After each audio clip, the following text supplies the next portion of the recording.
నమస్తే, నేను ఆర్జే నాని. ఈరోజు మనతో పాటు ఉన్నారు high court senior advocate Kalanidhi Sanjeev Kumar garu. ఆయన్ని కొన్ని విషయాల గురించి మనం అడిగి తెలుసుకుందాం. కొన్ని లాకి సంబంధించిన ప్రశ్నలకి సమాధానాలు కూడా అడిగి తెలుసుకుందాం. సార్ నమస్తే.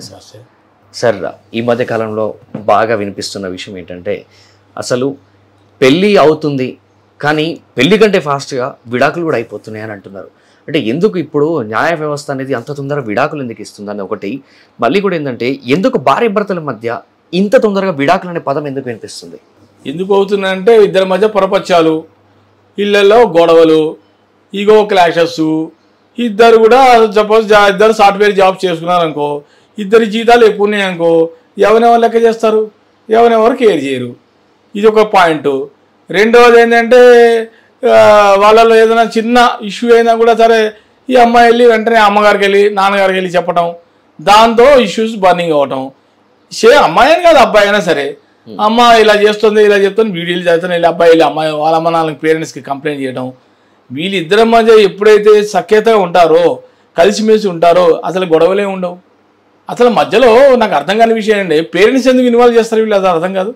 ఇటు సైడ్ అయినా అటు సైడ్ అయినా పేరెంట్స్ ఇన్వాల్వ్ చేస్తే మీ ప్రాబ్లం సాల్వ్ అవుతారా? ఈ మధ్య నాకు ఒక కేసు వచ్చింది. కేసు ఏంటంటే, తండ్రి పిల్లవాడికి బిస్కెట్లు పెట్టలేదంట, దానికి డైవర్స్ దాకా వెళ్ళిపోయారు. పిల్లవాడు 5 ఏళ్ళు పిల్లవాడు, ఆకలి వేస్తుంటే తండ్రి పట్టించుకోలేదంట.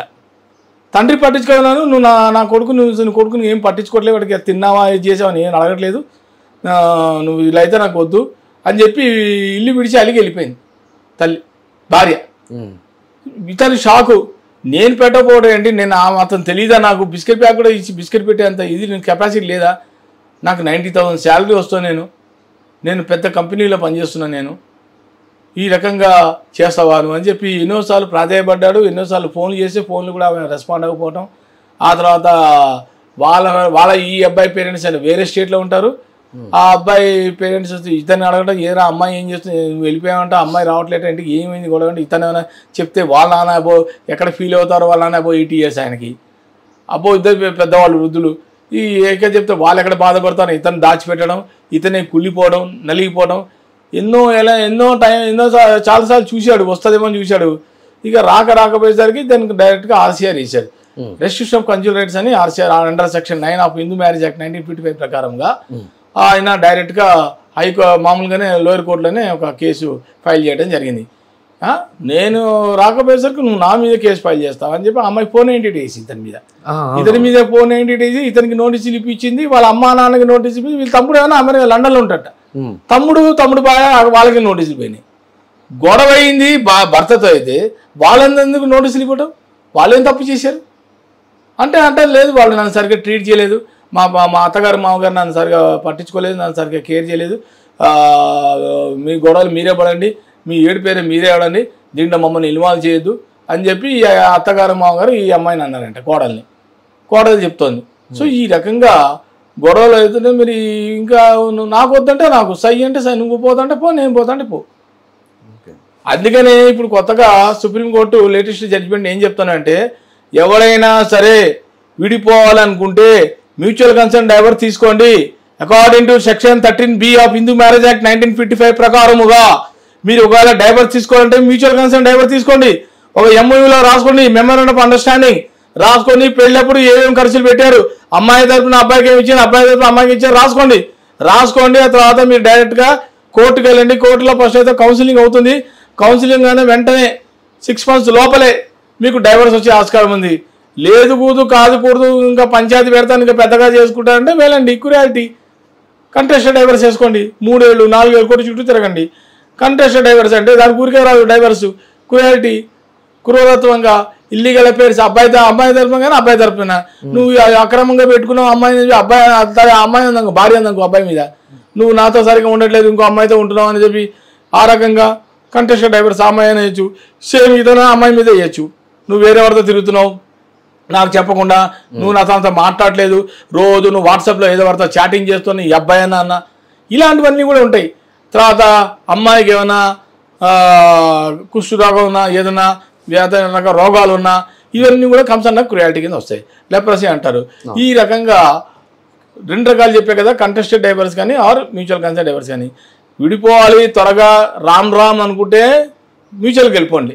ఇంకా నాకు నీకు రామ్ రామ్ వద్దు పోదాం, ఇంకా నీతో నాకు బంధమే వద్దు అనుకుంటే సైలెంట్గా నాలుగు గోడల మీద చేసుకోండి, హాయిగా విడిపోండి, క్లోజ్ అయిపోండి, విడాకులు వచ్చేస్తాయి.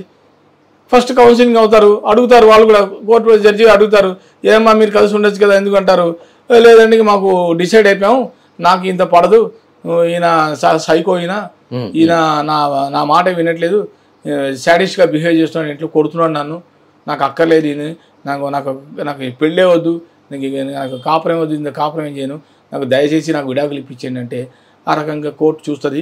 ఇద్దరిని అడుగు చూస్తారు, ఒక 2-3 సార్లు కౌన్సిలింగ్ వెంటనే రాదు, కౌన్సిలింగ్లో చూసి పరిస్థితిని బట్టి అప్పుడు వాళ్ళకి విడాకులు వచ్చే ఆస్కారంతో ఉంది. సార్ మొన్న నాకు సంబంధించిన వాళ్ళ దగ్గర జరిగిన ఒక ఇన్సిడెంట్ మేము చూసినది ఏంటంటే, అమ్మాయి ఏం చెప్తుందంటే, అంటే ఇట్లా అబ్బాయి పైన కేసు ఫైల్ చేయించారు, అంటే పోలీస్ స్టేషన్కి వెళ్ళి కంప్లైంట్ ఇచ్చారనమాట. సో కంప్లైంట్ లెటర్ రాసింది ఏంటంటే సెక్షువల్ హరాస్మెంట్ అని కూడా రాశారనమాట. బట్ హస్బెండ్కి వైఫ్కి మధ్యలో ఒక సెక్షువల్ హరాస్మెంట్ అనేది నిజంగా ఉంటుంది అసలు? అట్లా ఏ రకంగా చూడొస్తుంది అసలు? ఉండొచ్చు, ఉండకూడదని ఏమిటంటే మనిషిని ప్రాపర్గా బిహేవ్ చేయాలి కదా. నువ్వు భార్యని భార్యలాగా చూడాలి. ఓకే, ఒక పైసాదికి ఆనందం కోసం ఎలాగ చేస్తే సరిగా బిహేవ్ చేయకపోతే ఎట్లా? అది మామూలుగానే ఉంటే ప్రాబ్లం ఉండదు. ప్రేమ అనురాగంతో చూసుకోవాలి భార్యని, అంతే తప్పితే వేరే రకంగా నువ్వు బిహేవ్ చేస్తే అర్థమైంది నేను చెప్పిన పాయింట్. ఆ రకంగా ఉంటే కనుక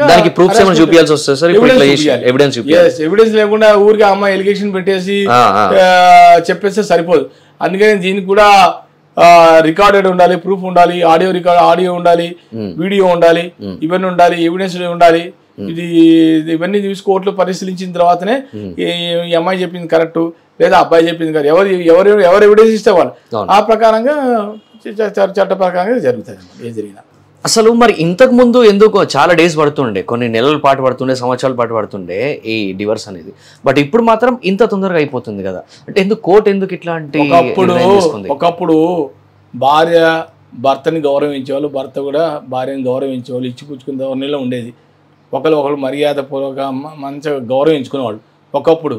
ఇప్పుడంతా ఎలా అయిపోయిందంటే ఆ రోజుల్లో చదువులు ఎక్కువ ఉండేవాళ్ళు, భార్యలకు ఎక్కువ చదువుకునేవాళ్ళు కాదు, 10th క్లాస్ 6th క్లాస్ చదువుకునే పాపం అణిగిమణిగి ఉండేవాళ్ళు, భర్తలకు అణిగిమణిగి ఉండేవాళ్ళు, భర్తలు కూడా ఆ రకంగా గౌరవించేవాళ్ళు, ప్రేమ అనురాగాలు ఎక్కువగా ఉండేది ఒకప్పుడు. ఇప్పుడు అంతా ఏంటంటే ఇద్దరు బీటెక్లే, అప్డేటెడ్, అన్ని అప్డేటెడ్. ఇప్పుడు వాట్సాప్లు, చాటింగ్, ఇన్స్టాగ్రామ్ అన్ని వచ్చేసాయి. తొక్కలే నువ్వెంత టెక్నాలజీ పెరిగిపోయింది, అన్ని డెవలప్ అయినాయి. సరిగా ఉంటే మర్యాద ఇస్తే నువ్వు కాపీ తెస్తే నువ్వు వెళ్ళి కాపీ పట్టరా అంటే 6 రోజులు పోయినాయి. ఇప్పుడు నువ్వు కలుపు నేను తాగుతా, రివర్స్ అంతా రివర్స్ అయిపోయింది. అట్లా టైప్ ఇప్పుడు తయారైంది. ఒకప్పుడు ఏంటంటే పాపం రెస్పెక్ట్, ఉమెన్ అనేది భర్తకి రెస్పెక్ట్, భర్త కూడా అలాగే రెస్పెక్ట్ ఇచ్చేవాడు. ఆ ధోరణి ఒకప్పుడు ఉండేది. అందుకని విడాకులు చాలా తక్కువగా ఉండేది ఒకప్పుడు. ఇప్పుడు నేను రోజు రంగారెడ్డి కోర్టుకు పోతా, ఫ్యామిలీ కోర్టులో రోజు ఎట్లా అంటే విపరీతంగా కేసులు, డివోర్స్ కేసులు. అప్పటికిప్పుడు పర్సెంటేజ్ ఎంత చాలా పెరిగిపోయింది, చాలా 40-50% పెరిగిపోయింది. తెల్లవారితే విడాకులే. చిన్న పిల్లలు పాపం చూస్తే జాలేస్తున్నాం. హార్డ్లీ వాళ్ళకి 30-35 years కూడా ఉండవు వాళ్ళకి. పడక ఇద్దరి మధ్య గొడవలు, అతని బిహేవియర్ సరిగా లేక, కొంతమంది డ్రింక్ చేసి వచ్చే వాళ్ళు ఉంటారు, సరిగ్గా ఇంట్లో సరిగ్గా ప్రాపర్గా ఇంటికి టైంకి రాక, ఇంట్లో శాలరీ ప్రాపర్గా ఇయ్యక తాగొచ్చి కొట్టడం, చిన్న ఏజ్లో కూడా తాగేసి వచ్చి కొట్టడం, తర్వాత ఇల్లీగల్ అఫైర్స్ పెట్టుకోవడం, వేరే అమ్మాయితో తిరగడం, ఈ రకంగా ఉండి మరి డైవర్స్ అవ్వవా? ఏ భార్య మటుకు ఆగుతుంది, ఏ భార్య మటుకు కూరుకుంటుంది చెప్పు?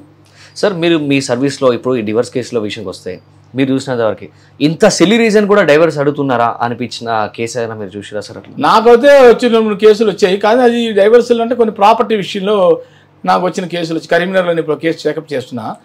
కరీంనగర్లో ఏంటంటే పాపం భార్య భర్తల మధ్య తండ్రి ఆస్తి ఇచ్చాడు వాళ్ళ అమ్మాయికి, 20 గుంటలు భూమి ఇచ్చాడు. ఆ 20 భూమి ఇచ్చిన తర్వాత ఆ అమ్మాయిని సరిగా చూసుకోవడం మానేసి తాగేసి వచ్చి కొట్టేయడం. నువ్వు నాకు మర్యాదగా 20 గుంటలు నాకు ఇస్తావు ఇవ్వ. తండ్రి గిఫ్ట్గా ఇచ్చాడు అమ్మాయికి. గిఫ్ట్గా ఇచ్చినప్పుడు అమ్మాయి ఎందుకు ఇస్తుంది? అందులో ఇప్పుడు మంచివాడైతే ఇచ్చేది, నాకు రాసి పెట్టమని నా పేరు మీద రాసి అంటాడు.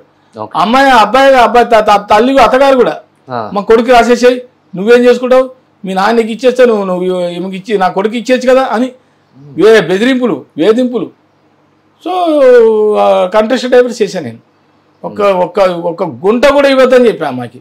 రేపు పొద్దున ఆ అబ్బాయికి ఏమైనా అమ్మ ఉంది, మరి ఈ అమ్మాయికి ఎవరు లేరు కదా. సో తల్లి ఉంది కానీ తల్లి పెద్ద పట్టించుకోలే.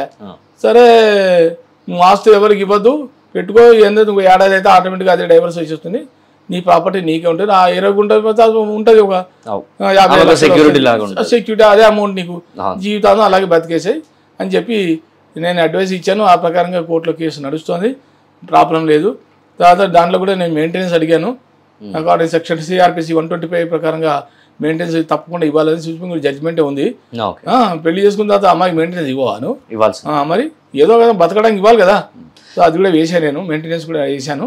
సో దాని మీద కూడా సరే కోర్టు ఏదో ఇప్పుడు కేసు నడుస్తుంది, అది సంగతి. సార్ ఇప్పుడు మీరు అన్నట్టే మెయింటెనెన్స్ అన్నారు కాబట్టి, అంటే ఇప్పుడు దీన్ని భరణం కింద మనం చూస్తామంటారా సార్? ఇప్పుడు భరణం ఇవ్వడం అనేది వెరీ మ్యాండేటరీ సార్, లేకపోతే అమ్మాయి రిక్వెస్ట్ చేస్తే మాత్రం ఇవ్వచ్చా, ఆమె ఆర్డర్ చేసేట్లు? ఒకప్పుడే అన్ని లేవు, అన్ని పోయినాయి, భరణం గిరణం అన్ని బంద్. ఏంటంటే ఇప్పుడు వాళ్ళకి ఏంటంటే ఇప్పుడు బ్రహ్మాండంగా పెళ్లి అవడం ఇంపార్టెంట్, దావత్ కావాలి, బ్రహ్మాండంగా దావతులు ఉండాలి. వాళ్ళకి ఏంటంటే పబ్లిక్ లో మంచి సొసైటీలో బ్రహ్మాండంగా పెళ్లి అయింది, 10 లక్షలు 20 లక్షలు ఖర్చు పెట్టి పెళ్లి చేస్తే అదే వాళ్ళకి ఇది, అదే భరణం కింద లెక్క. ఒకప్పుడు అలా ఉండగాదు. ఒకప్పుడు పెళ్లి అంటే ఏంటంటే మనకు ఒక అల్మరా, మనకు ఒక బండి, ఒక గిన్నెలు, బెడ్ అన్ని డిస్ప్లే చేసి పెట్టేవాళ్ళు అక్కడ. అది వాళ్ళకి ఒక గొప్పతనం అన్నమాట. అబ్బాయికి అమ్మాయి తరఫున ఇన్ని ప్రాపర్టీస్ ఇన్ని ఇచ్చారని చెప్పి అది పెద్ద డిస్ప్లే చేసి పెట్టేవాళ్ళు. అన్ని పోయినాయి ఇప్పుడుగా. ఆ రోజు ఒకప్పుడు ఇచ్చేవాడు, ఇప్పుడు అంతా కూడా తక్కువ అయిపోయింది, చాలా అరుగు. ఇప్పుడు కూడా ఉందంట, ఉంది సార్. అంటే విడాకుల తర్వాత భరణం కూడా అడుగుతున్నారు, అంటే మ్యాండేటరీ అసలు ఇంకా ఏం లేదు, అట్లా ఏం లేదు. ఇంకా విడాకుల తర్వాత ఒకసారి తెగిపోయింది, లైసెన్స్ కట్, ఒకసారి విడిపోయిన తర్వాత ఇంకేం రాదు. ఇప్పుడు ఒకసారి కోర్టు డిగ్రీ వచ్చిన తర్వాత ఇంకా అలాంటివి ఏమి ఉండదు. అంటే అమ్మాయికి అబ్బాయి ఇవ్వాల్సిన అవసరం లేదు, ఏం లేదు, ఇంకా రాదు. అదేదో అంటే డైవర్స్ అవ్వకముందర ఇవన్నీ కూడా ఒకసారి డైవర్స్ ఇచ్చేసిన తర్వాత ఇంకా నువ్వు రూపాయి కూడా ఇవ్వాల్సిన అవసరం ఉంటుంది. మెయింటెనెన్స్ కూడా ఏం లేదు, అది ఆర్డర్ లో ఏమని అడిగితే కండిషన్స్ ఆర్డర్ ప్రకారం ఇవ్వాలి. వీళ్ళకి పిల్లలు ఒకవేళ ఉంటే సార్ అప్పుడు అలాంటి సిచ్యువేషన్ అదే చెప్తున్నా, ఆర్డర్ లో డిగ్రీ ఆర్డర్ లో ఏమైతే ఉంటాయో కోర్టు చెప్తే ఆ ప్రకారం ఇవ్వాలి అంటే ఇవ్వాలి, ఇవ్వకూడదు అంటే ఇవ్వకూడదు. అదే పాలు.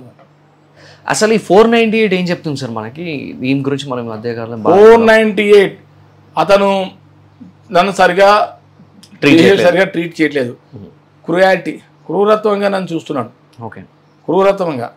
కాబట్టి ఫస్ట్ 490 అనగానే ఫస్ట్ భర్త మీద వేస్తుంది, అతనికి లీగల్ నోటీస్ 41 CRPC. ఆ తర్వాత అతను ఒకరి మీద ఎందుకు వేస్తుంది?